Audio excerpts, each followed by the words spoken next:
Hi everyone, my name is Tori and you are listening to another episode of the Promova podcast. Today's episode is really special for me because we will have a chance to dive deeper into the topic of neurodiversity and dyslexia with a real pro right during October, which is Dyslexia Awareness Month. Let me introduce you to an incredible guest joining us today, Darren Clark. Recently, Darren collaborated with Promova as a neurodiversity consultant to help us with our commitment making learning more accessible and inclusive for everyone, especially neurodivergent learners. Previously, Darren was a neurodiversity consultant for big names like Netflix and HSBC, a global partner for the International Dyslexia Association, and an ambassador for the British Dyslexia Association. He is also an advisor to the UK government's All-Party Parliamentary Group on specific learning difficulties. That's incredible. Darren, thank you so much for joining us today. Thank you so much for having me. It's an absolute pleasure. So, I'm really thrilled to talk with you about your path and your experience and how you help people. But I feel like it's really important, first of all, to define what neurodiversity and dyslexia means for our listeners. Could you please explain what those two mean in a really simple words? Absolutely. So I can talk from a lived experience around neurodiversity. So when we think of and speak of neurodiversity, it's kind of an umbrella. So what sits underneath neurodiversity, you can have ADHD, dyslexia, dyspraxia, autism, dyscalculia, and obviously dyslexia as well. So for instance, and then when we talk about dyslexia, I have dyslexia and ADHD, which forms part of neurodiversity.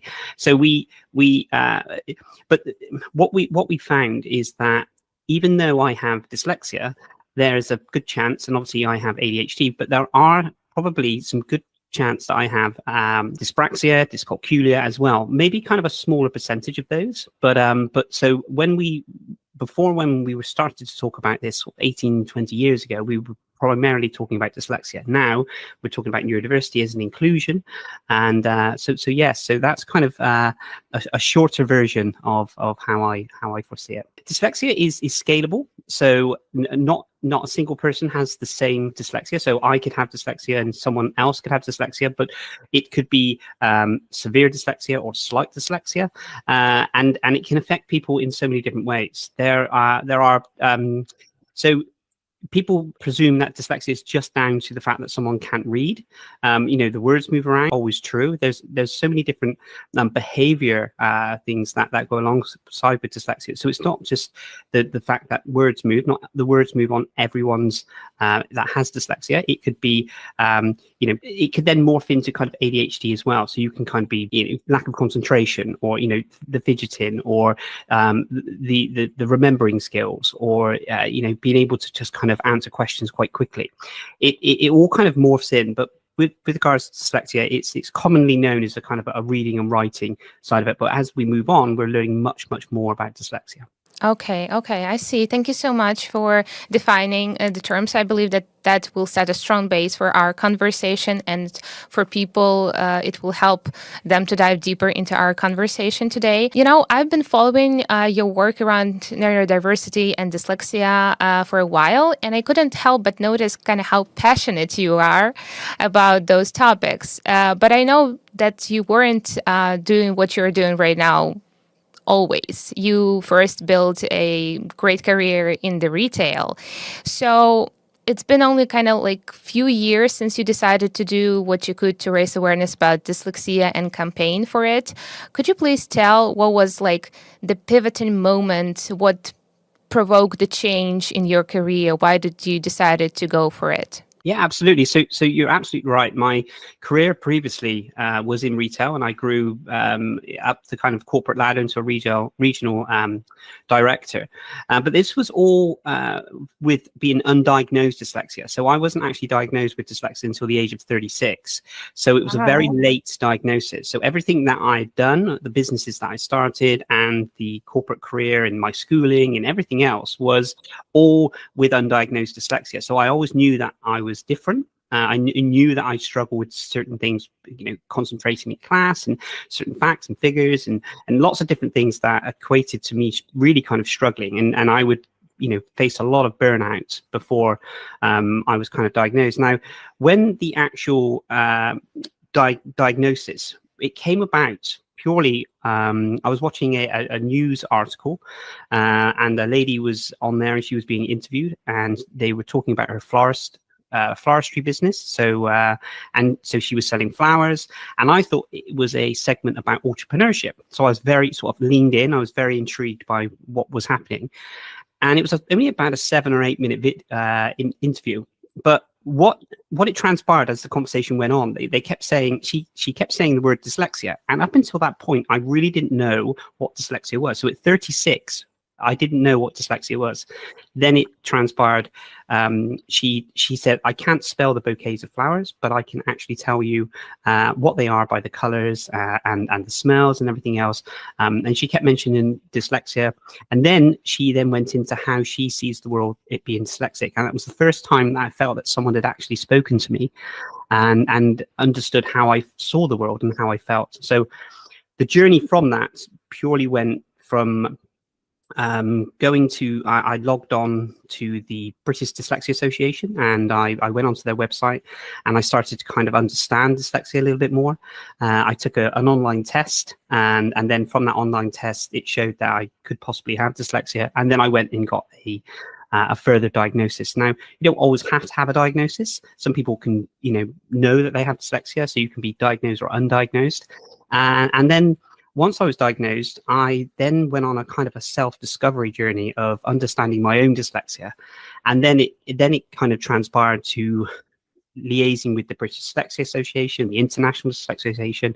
And then I started campaigning, and we grew a company around this, and I started traveling to different parts of the world, doing lots of different campaigns, some in Malawi, some in Israel, some in America, Kenya, and it kind of transpired from there. So it's even though I'm 47 now, nearly 48, I still feel like I'm still trying to unpack my dyslexia and understand it even now at sort of, many years later. That's an incredible story, to be honest. So have you ever heard about dyslexia before you saw this lady with the bouquet and everything? No, it was not a terminology that I didn't know. I mean, looking back on my school days, I know that there was a lot of my peers that had dyslexia. I'm sure they had dyslexia or ADHD or autism or dyspraxia or dyscalculia, but it just wasn't well known from where I grew up. And I guess even the word dyslexia just wasn't in my vocabulary. Even when the lady mentioned the word dyslexia, I then had trouble trying to spell the word dyslexia, to Google it, to understand. And it was really a massive eye-opener, because it was for the first time I had a new word that I didn't understand. And it really was like an eye-opening moment of really understanding how I felt, because I felt quite confused for so many years before then, and I felt I was different from everyone else. It must have been a real relief to finally understand what's going on. Like, why do you have maybe some difficulties with the text or with learning in general, maybe with languages as well? Yeah, most certainly. I always kind of hid my spelling. I left school actually at the age of 16, and I left comprehensive school. It's in high school, I guess, in the USA. I left at the age of kind of 16, and then went straight into the workplace. I didn't go to college or university, and I actually left school not really being able to read or write. It was really difficult to enter the workplace with. I wasn't allowed to sit any qualifications, so any exams. So I left school with no qualifications and not being able to read and write. And so it was very, very difficult entering the workplace and trying to get a job with no qualifications and struggling to read and write. So everything I done afterwards taught myself to read and write, and grew the businesses and different things. But this was all after my school days. Oh my God, that's just insane. I mean, like, it must have been so difficult for you. And how was the process of teaching yourself to read and write? Like, have you tried to use like different fonts or adapt to something? I don't know, because like you haven't know that you have dyslexia before a certain age, like 36, it's quite already an adult. And before that, you had to live in a society and to make a career and to succeed. So how was that process for you? I guess the school days for me, the 5 years in secondary school, up until the age of 16, were very difficult because I wasn't allowed to sit mainstream lessons. So I couldn't sit English or maths or science or all of these different classes. I was put in this kind of thing called the unit, which is basically like a classroom in the middle of the school playing field. And it was where they sent, in their words, not mine, troubled children. And that was what they, and when they used to categorize someone as a troubled child, I found it quite upsetting. And but for 5 years, I was basically just asked to just color in, do sketches and coloring in, and that was kind of the education I received for 5 years. So when I left school, I could then throw myself into the workplace and really kind of find things that I found of interest. I really went all in, and I did. I remember watching different videos. The fonts for me that worked were things like Comic Sans, Comic Sans fonts. Although I know it gets a little bad rap with some of the graphic designers, but it was a friendly font which kind of worked for me. And I just remember really kind of trying to use phonics and trying to understand the words and how they form. And, at the age of 18, 19, trying to spell the word cat and mats. And it was a lot of real kind of soul searching to push myself to get to this stage. And I'm not saying I'm, I read thousands of books, but I do read. I'm really competent reader. I do enjoy reading. I do get quite tired when I read, but I feel I've been on a bit of a journey of this. But it's almost like my learning started at the age of 16. That's the 16 years prior to that didn't serve me in the best way. I understand the whole wave around like ADHD interest and also dyslexia. I mean, I have ADHD myself, and I always thought that I might be dyslexic in English as well, because I know that you can be dyslexic in one language and not the other one. And English is incredibly difficult because the spelling and the pronunciation is different, and I'm really, really sorry for like what you have to experience while you were at school. And thank you so much for the work you're doing. I believe that the topic of dyslexia and generally neurodiversity was just meant to raise because of such people like you, of the influencers and people who campaign for it, who spread awareness. So thank you so much for doing that. As I understand, so you do campaign for official associations that cover dyslexia, but you also do kind of like an independent work in terms of consulting around neurodiversity and dyslexia for many companies and organizations, such as Netflix as well. And Netflix is a very big name and popular name, and people really want to know how usually anyone who have a connection to Netflix work with the company. So could you please provide some insights into your role for Netflix? Maybe you could share some details, like what it's like, what your work involves. Like, is it on content production or adapting their website or working with their employers? Yeah, no, absolutely. So I can give you as much information as I can, because obviously some of the things you have to do with an NDA, so you have to be mindful of what you share. But the beautiful thing about working with larger organizations and smaller organizations is that the model to start off with is exactly the same. Now, I know that might sound a little bit strange. Okay, so with regards to, for instance, when I started working with Netflix, it was very much a small segment of the company, just a few individuals that were wanted to raise awareness around dyslexia and didn't know how, wanted to kind of understand how they can kind of create this kind of group within one of the segments of the parts of Netflix. So what we started to do is we started to do these things kind of like tea and talks. So it was kind of a 30-minute session, and it was just really kind of just a friendly introduction, and then that led to an hour. And then it led to, so it just started the conversation. So it's purely on the basis of understanding what dyslexia is and almost how the company can kind of help their employees inside, and obviously how we can then transfer that to external, so from the customers, of how they interact with things online, how we access things, how we see things, from colors, from fonts, and all these different things. With regards to this, it then expands. So when I work with an organization, and I'm asked to go and speak to an organization, I don't tend to just want to go in and just do a 30-minute talk or an hour's talk and then go, because it's, once you start these conversations with people, it then starts pollinating, it starts the conversation. And what we need to do within organizations is understand that once you've had that initial conversation with someone and they've raised these thoughts, they then need to go and have someone to go and speak to about these certain topics. So the project I worked with Netflix was many, many years. It wasn't just one-off. And then what we did then is we started to work in one part of Netflix in one part of the country. It then worked from all of the employees all the way up to different departments, and then we then cross-channeled into different countries on this.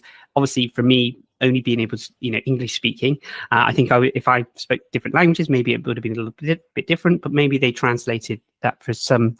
But we started, see, for me, whenever I work with an organization, I want to have almost kind of like this all the way up from, I think it's just important is the people on, front of house, and then all the way up to the kind of the CEO. And this is not just HR. It should be a case of everyone in the organization. So those were the building blocks that I put in place. We did exactly the same when we worked with HSBC.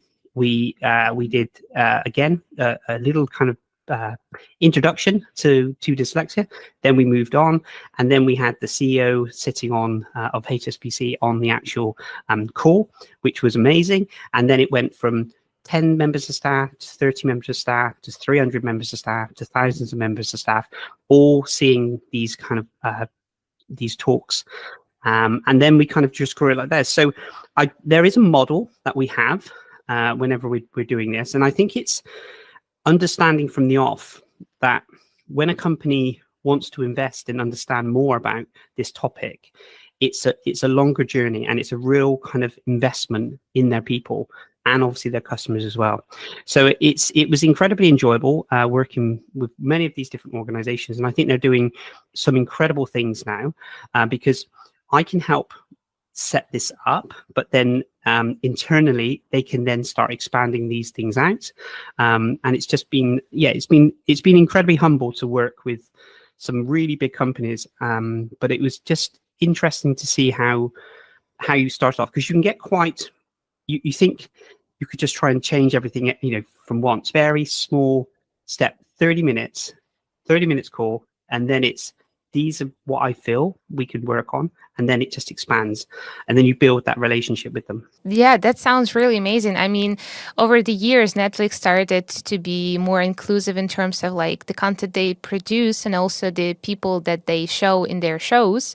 So I believe that's also partially like on you. It's because of you. It's thanks to you, because it's very important for people to see kind of like the same people in shows they like, that they're not alone in something. And maybe like if you had a character that was struggling to read and write in any of the shows you were watching back in the days when you were a kid, maybe you would think that, okay, I have something similar with this kid. Maybe I should check if I have dyslexia or not. I also wanted to ask you about your experience with languages. You've shared that you've been struggling just in general with English to learn how to read and write, and I believe you didn't even thought there was a possibility for you to acquire another foreign language, perhaps.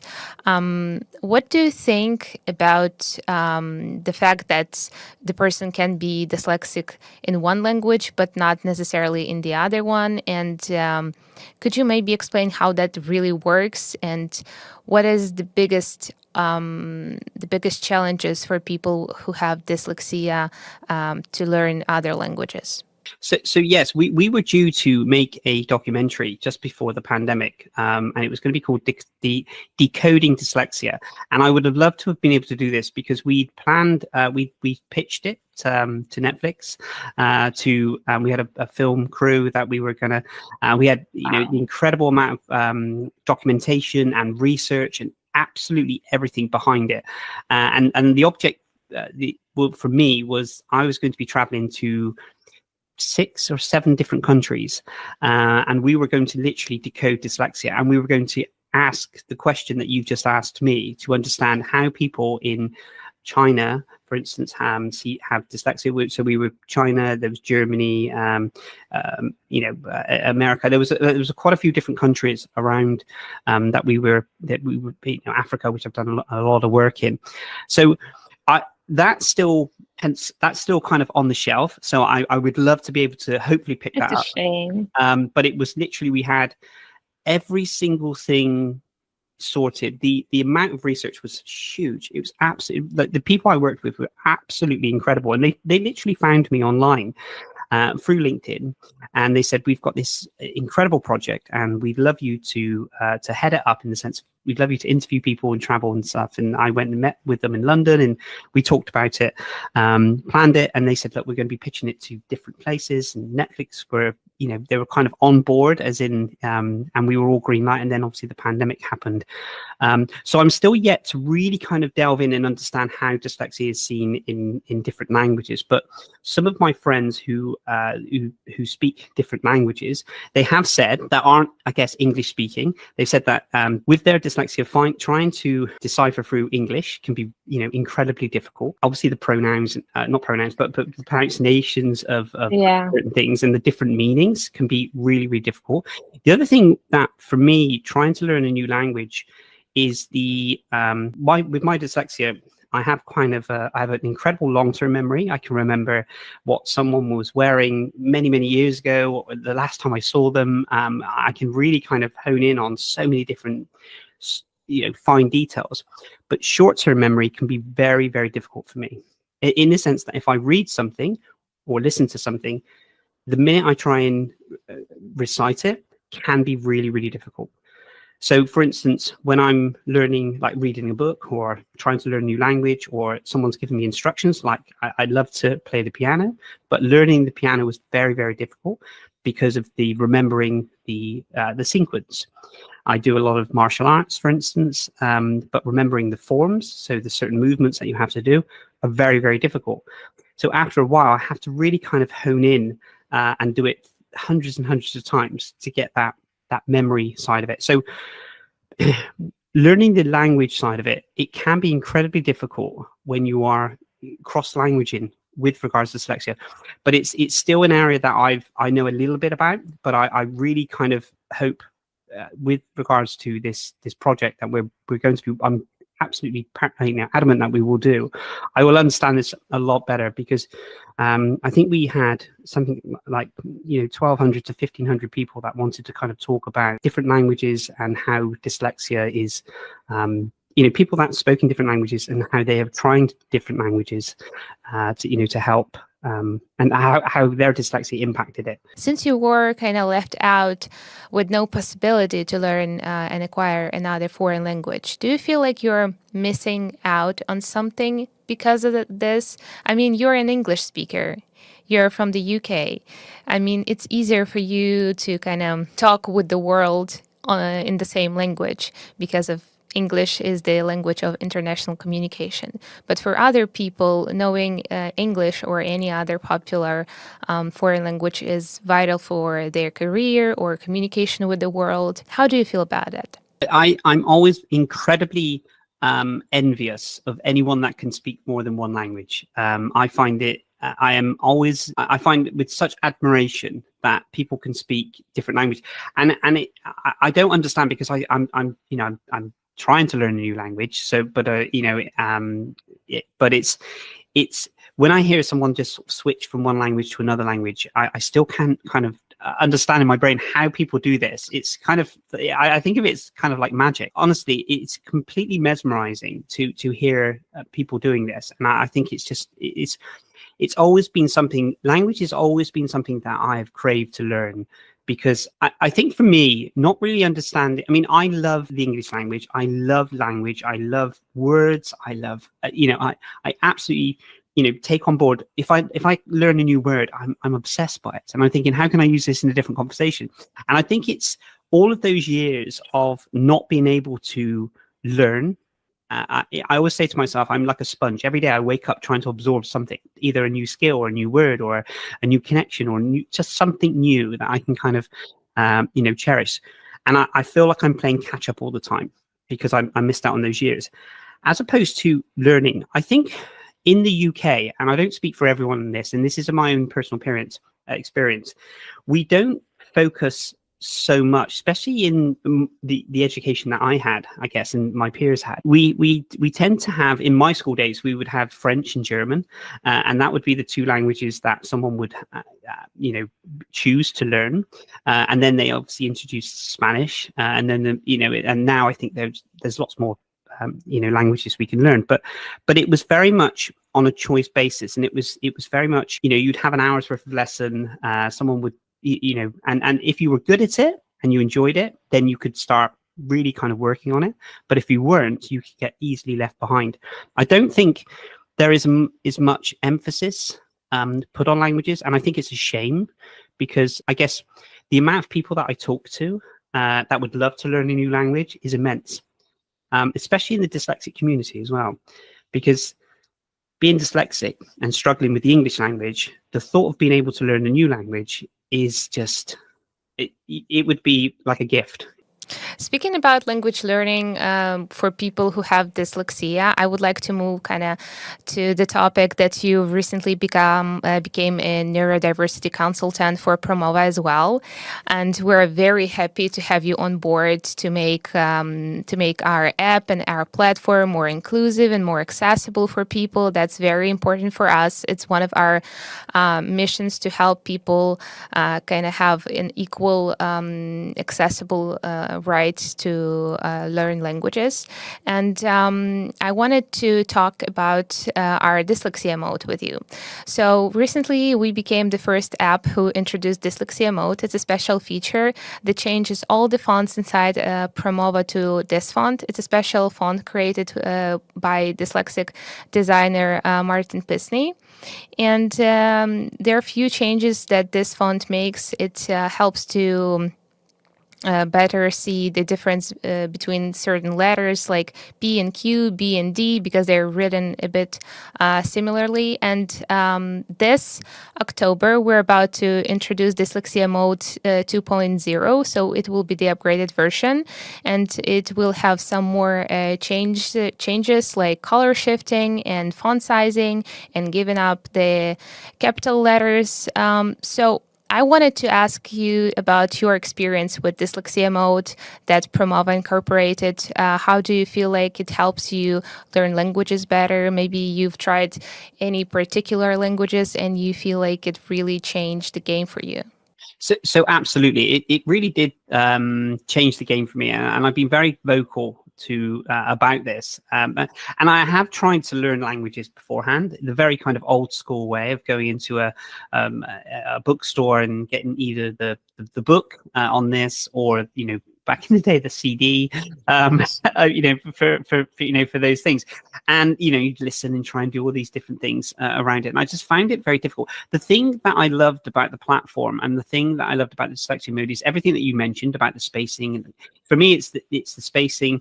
You'll notice every time for instance, if I was to post something on social media, I space everything out. Now, this isn't grammatically correct in the sense that when you're reading a book, you wouldn't have all of those spaces. But for me, whenever I'm trying to read something, having some of these spaces in different fonts and different colors really does help me not just be able to visually see it, but to engage with it. Now, if I get a block of text like this, now it could be the most incredible piece of writing that anyone's ever done, and it could be really exciting. Like, sometimes you read a book and you just want to keep going and going and going, and it's that kind of emotion. It doesn't matter if it's a block of writing and there's no spacing, and the fonts are strange, and the it's the way it's worded is very difficult. For me, it's just kind of a block, and it's very difficult. What I love about the platform, in the sense that for me, the usability on anything has to work, has to gain my attention, and it has to keep me almost intrigued to keep wanting more. Because that's the other thing when we talk about someone with dyslexia, for instance, and then obviously then we go into ADHD, that's that element. But let's just talk about dyslexia. The fact that to keep my attention on something and to keep moving through the app, for instance, and the mode, it has to keep me engaged. So one, I have to like what I'm doing. So I have to really be engaged with it. And then I have to feel like I'm rewarding myself by being able to read it or listen, visually or hear it back. Then I have to keep on, working, towards a goal. So the usability thing is absolutely paramount, and I found that to be incredibly impressive. The other thing is the barriers that sometimes things set up. So I'll give you an example. If I was to turn my computer on first thing in the morning and the password was incorrect that I entered, say there was a fault or something else like this, that could really affect the next part of my day. That could affect the parts of the morning, purely in the sense that if I then have to try and recreate another password and send it to a different email and look on my phone and everything else like this and then go back in, yes, I need to get into the computer to continue doing the work. So I will be persistent because I need to do that. But my mind now for the next couple of hours might be distracted on the problems I had from this. Now, if we was to take a learning app where it's an enjoyment and educating around wanting to learn a new language, so you're excited about it. If, for instance, I find it difficult to read, the font is too small, the colors aren't right, things are in blocks, everything like this, it's naturally, I'm not going to be really massively, to get into my computer, I need to, because I need to because I need to work. Okay, so I need to be able to do the tasks that are on my computer for the day. Learning the language, if I find the usability not right, there is a possible chance that I will just come off it and say, okay, I'm not going to go on it. And what I loved about the platform is that it ticks those boxes in the usability. It ticked the boxes in keeping me engaged, ticked the boxes in having me interacted with it, and it ticked the boxes in the sense of me achieving my learning goal for that day. So it's not just changing a font, it's not just spacing out, it's not just having the right colors, it's all of those things together that will engage some. I think that would be the difference between someone learning a language and giving up very quickly. If you've got someone that's learning a language that has dyslexia, genuinely you almost have to really kind of hone in and grab their attention throughout if they want to do that journey, and support on that side of it. I'm not saying that they necessarily always need support, but I think it's not just a language learning, it's a personal journey. And I feel like the whole concept around accepting people being different has changed over the years, and societal attitudes towards neurodiversity and dyslexia have evolved significantly. But of course, there is still a lot of work to be done. And thank you for being a part of this change. I wanted to ask your opinion on how, each of us can contribute to making society more inclusive and things more accessible for people with neurodiversity or dyslexia. How, the workplace can change, where we can start, what we can do. What a wonderful question. And thank you for asking that. And I think it's just understanding and starting the conversation and really listening. And that's the thing. When a lot of kind of mental health campaigns go out and they start by saying, are you okay? And then it's kind of, yeah, I'm fine. And then they leave it there. And and then you get a moment where someone actually says, no, are you okay? And then suddenly they really start to open up.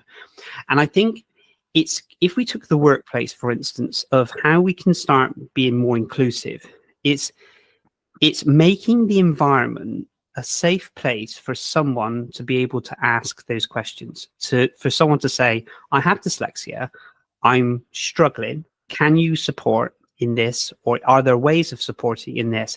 And not finding not running the fear that they're now going to be categorized as, oh, that's they're not going to be able to do their work, or they're not going to get that promotion, or they're not going to get this.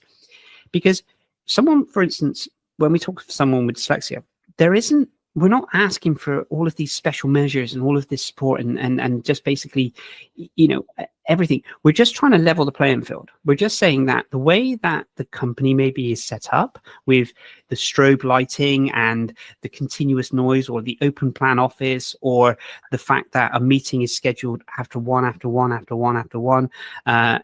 we have to put our cameras on, and we have to, and sometimes that can be, a little bit stifling because we don't want to be visual. There are so many different things. And I think the biggest thing we can do is just start by having these conversations. I've seen it in big companies like Netflix and Nike and Apple and all these different things. To start creating a safe place for people to ask that question is the first start. And then when they ask that question, understanding how to support not just individuals with dyslexia, but the whole team to be able to work cohesively together. I think that's where we need to be as a society. But there are so many things that immediately when you start talking about this, they start thinking cost, and they start thinking, well, okay, now we've got to create a relaxing room, or get relaxing pods and bits and pieces, and that would be absolutely amazing if you can do this. But it could be just, for instance, like I mentioned, the lighting, the strobe lighting, or the continuous meetings, and allowing someone, if they put headphones in, it's not because they're listening to music, they're not working. They may be listening to classical music. I put my AirPods on, my headphones, all the time, and I listen to different types of music at different points of the day when I'm doing different tasks. So I'll listen. Same here. Exactly. I have, when I'm trying to distress and I'm trying to focus, I listen to classical music. When I'm upping the bass, I'll listen to upping the pace. I'll listen to classical music with the lyrics. There's a certain song I will just play on a loop, and trying to explain this to people, and having the headphones in. People might think, well, you're just listening to music, you're not working. But it's those small adjustments of understanding and asking. Allowing someone to express themselves and ask a question and not in fear that they're going to lose their job, or they're going to be judged in another way, or if they're going to be put on some sort of work program where they feel they're not going to be able to progress in the organization. And equally as well, that they're not then going to be favoritism to work, because no one wants that. Everyone wants to work, to earn what they work for, in that sense. That's a great piece of advice, like making people not to fear, to talk about, to actually ask for help or assistance where they need it, or for certain circumstances, or for certain things to work with. It's a great idea. But I feel like there is more that each of us can do. For instance, I don't know from your perspective, but sometimes I'm really afraid to make mistakes. And I know that, sorry, everyone who's listening to me right now, I am aware that I'm making lots of mistakes when I'm speaking English, but that's a part of the learning process. I'm embarrassing it, and I'm not embarrassed of it. So I feel like also finding a safe space for mistakes also is very important, especially when you learn something, not just like the foreign language, but whatever it is, just your own language. And I feel like many dyslexic people who have dyslexia, they experienced this thing where they had to shut themselves down because everyone were pointing out that they're making lots of mistakes, and there was no space to be themselves and to learn from those mistakes as well. The way I see, if someone is going through their school days, I see it's kind of little paper cuts, as in paper cuts in the sense that it could just be a little comment, could be a shot of the eyes, it could be a sigh, it could be all of these little things, and they amount then to how someone's confidence within the environment that they're in, it starts growing. Decreasing. The confidence starts to decrease. And then we then have someone who's left school, going into the workplace, carrying this baggage of people thinking, oh my goodness, that person, I'm not good enough. Okay. So then we really go into hyper mode of thinking, I don't want to make a mistake. One, I don't want people to know I have dyslexia. I don't want to make a mistake. I don't want to lose my job, and all of this fear. And what that does inherently is it actually starts to make you make mistakes, because we know that whatever you focus on, naturally you can only, if you're going to make a mistake, then you're going to make a mistake.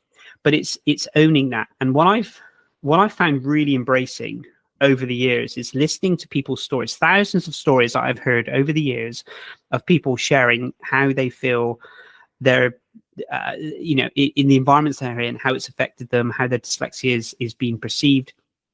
And I think embracing these things. So when I ran my very first business many years ago, I had a real moment where I would put posts out on social media and I would advertise, and there were spelling errors on this, and I was inundated every single day by someone messaging me, correcting me, screenshotting the actual word that I made wrong. But this wasn't, there was a few kind of, not very nice people, and they were saying, you've spelt this, and, some words. But then it's the passive aggressive ones, or I don't know the terminology, but someone who is just being kind and just being nice. So it's almost, I just thought you'd let you know, you spelt this wrong.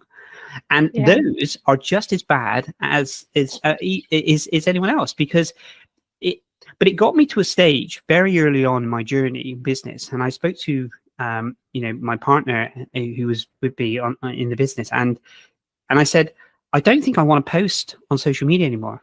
I said, you've got, a literary degree and masters, and you've got everything. You're incredible at English, but why don't you do it? They said, no, Darren, you love marketing, and that's your thing. That's what you want to do in business. And it took me a couple of years to really understand that if a grammatical error goes out, it goes out, and I'll own it. But it was that initial, even, with the work I'm doing now, even with the work I do now, with my title saying I'm dyslexic, I still, to this day, still get messages with people saying that I've spelt something wrong. I do my very best to make sure that it isn't, but it's going to happen, and I will own it. And I will do my uptime best to make sure it is correct, but I won't let it affect me like it did before.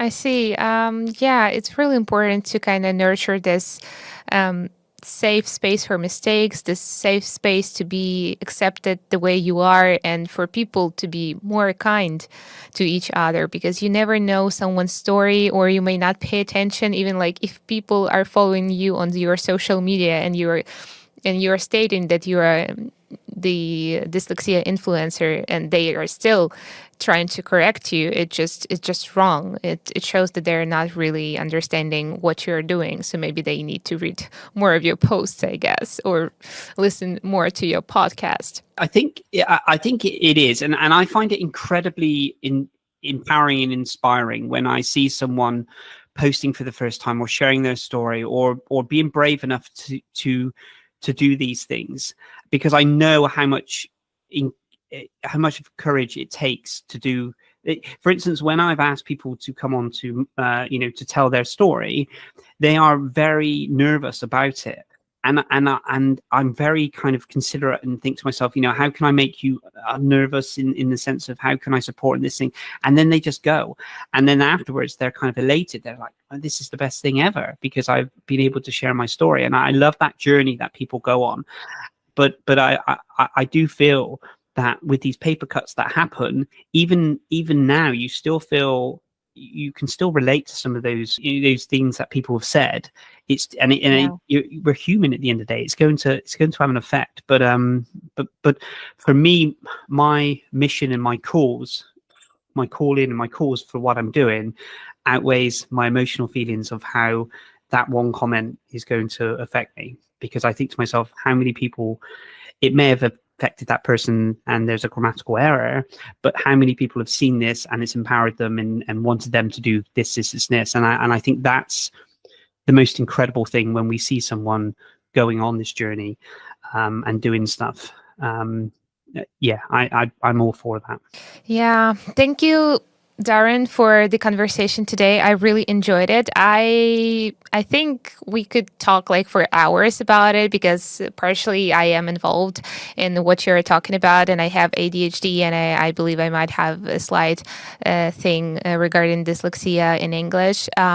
So to end up our conversation a bit on a bright note, because we just talked about people not being very acceptive and inclusive, I'd like to ask you for a bit of piece of advice, maybe, or what you could say to our listeners who have been officially recently diagnosed with dyslexia, or think they might have dyslexia, or they think they're neurodivergent.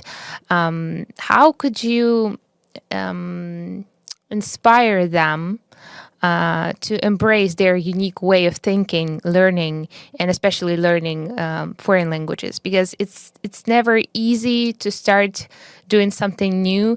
It's never easy to start doing something as an adult because you never want it to be different, or feel stupid, or feel not good enough. So what's your intake on this? Absolutely. So there's a couple of things that I would say is one of the biggest things that when we look around kind of dyslexia and neurodiversity, there is a huge percentage of loneliness. Okay. And sometimes we find it very difficult. But we're very social people. Okay. In the sense that if we sometimes light up the room and we can have lots of conversations and bits and pieces, but internally there is this element of feeling a little bit kind of sometimes a little bit lost and unknown, and trying to find your tribe or trying to find your community. The biggest thing that I learned is that I can do so much on my own. Okay. I work in incredible hours, and I love meeting people, but finding your community and finding like-minded people that you can kind of have a conversation with and express how you feel, and also share your successes with, has been an absolute game changer for me. And I've built a global community, and all I've done is I've just reached out to them and asked them questions. And I found, especially within the dyslexic community, that I'm kind of prevalent around that area, the amount of people that want to help and want to be there to support you on your journey is immense. So I would say reach out to your local organization, be it even if it's a small organization, reach out to the bigger organizations, Facebook groups, all of these things. Find your community, and then you can really start to embrace who you are and what you do. And just remember the nervousness that you feel and the scaredness that you feel in some aspects, that's not such a bad feeling. The journey you've been on now, okay, is some people won't get that gift of being on that journey, okay? And I know it's a struggle and I know it's a strain, but I've seen so many people blossom and so many people inspire. And if you can just inspire one person with your story, or your understanding of how dyslexia, for instance, some of the challenges you face and you've overcome, it will act as if a ripple effect.